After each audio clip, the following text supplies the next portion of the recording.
خدا نے کہا اور ایسا ہی ہوا۔ ہمارے لیے آج کی پہلی تلاوت تکوین کی کتاب، اس کا پہلا باب، پہلی سے 19ویں آیات مقدسہ۔ ابتدا میں خدا نے آسمان اور زمین کو خلق کیا، اور زمین ویران اور سنسان تھی، اور گہراؤں کے اوپر اندھیرا تھا، اور روح خدا پانیوں پر جنبش کرتی تھی، اور خدا نے کہا کہ روشنی ہو، اور روشنی ہوئی۔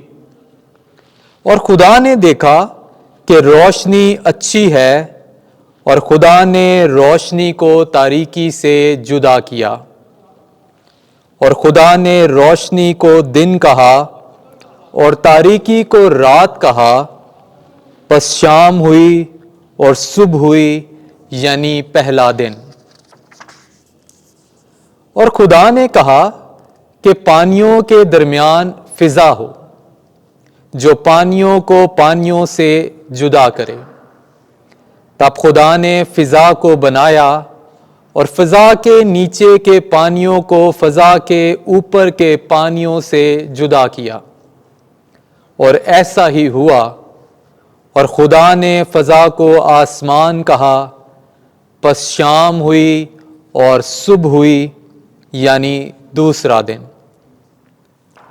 اور خدا نے کہا کہ آسمان کے نیچے کا پانی ایک جگہ جمع ہو تاکہ خشکی نظر آئے، اور ایسا ہی ہوا۔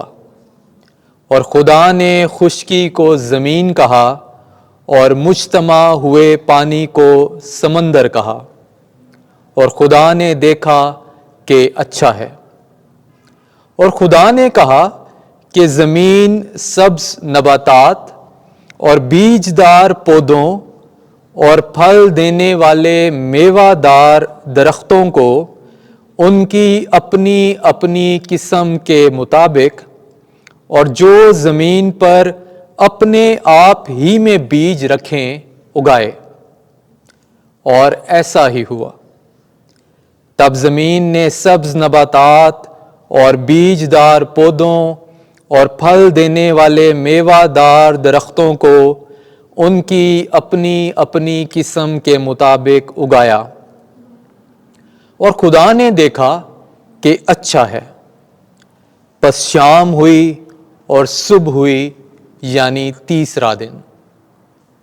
اور خدا نے کہا کہ آسمان کی فضا میں نیر ہوں، کہ دن کو رات سے جدا کریں، اور وہ زمانوں اور دنوں اور برسوں کے امتیاز کے نشان ہوں، اور وہ آسمان کی فضا میں چمکیں کہ زمین کو روشن کریں۔ اور ایسا ہی ہوا۔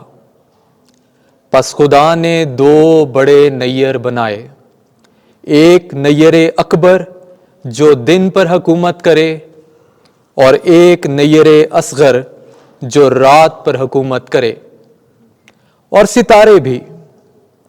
اور خدا نے ان کو آسمان کی فضا میں رکھا کہ زمین کو روشن کریں، اور دن پر اور رات پر حکومت کریں، اور روشنی کو تاریکی سے جدا کریں۔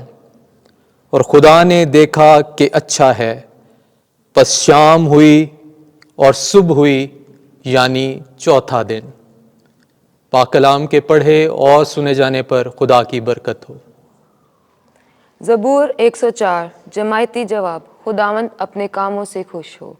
اے میری جان خداوند کو مبارک کہہ۔ اے خداوند میرے خدا، تو نہایت عظیم ہے، تو جلال اور جمال سے ملبس ہے، تو نور کو جبہ کی طرح اوڑھے ہوئے ہے۔ جماعتی جواب۔ خداوند اپنے کاموں سے خوش ہو۔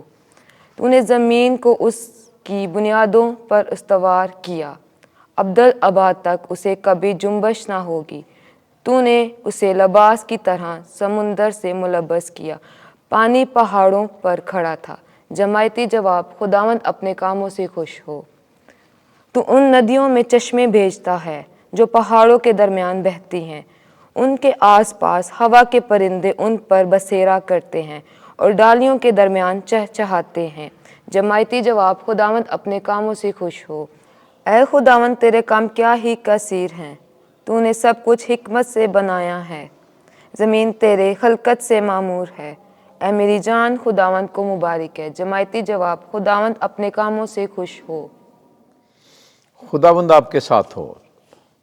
انجیل مقدس مرکز کے مطابق اے خداوند تیری تمجید ہو۔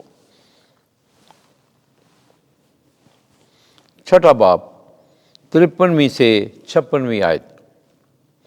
وہ سب جنہوں نے اسے چھوا شفا پا گئے۔ اس وقت یسوع اور اس کے شاگرد جھیل سے پار ہو کر جناسرت کے علاقے میں پہنچے تو لنگر ڈالا۔ جو ہی وہ کشتی پر سے اترے تو فوراً لوگوں نے اسے پہچانا اور اس سارے علاقے کی ہر طرف دوڑے اور بیماروں کو چار پائیوں پر رکھ کر جہاں انہوں نے سنا کہ وہ ہے لے جانے لگے۔ اور وہ جہاں کہیں گاؤں یا شہروں یا بستیوں میں جاتا تھا وہاں لوگ بیماروں کو چوکوں پر رکھتے اور اس کی منت کرتے تھے کہ وہ صرف اس کی پوشاک کے دامن ہی کو چھو لیں، اور جتنے اسے چھوتے تھے شفا پاتے تھے۔ انجیل مقدس کے وسیلے سے ہمارے گناہ معاف کیے جائیں۔ اے مسیح تیری ستائش ہو۔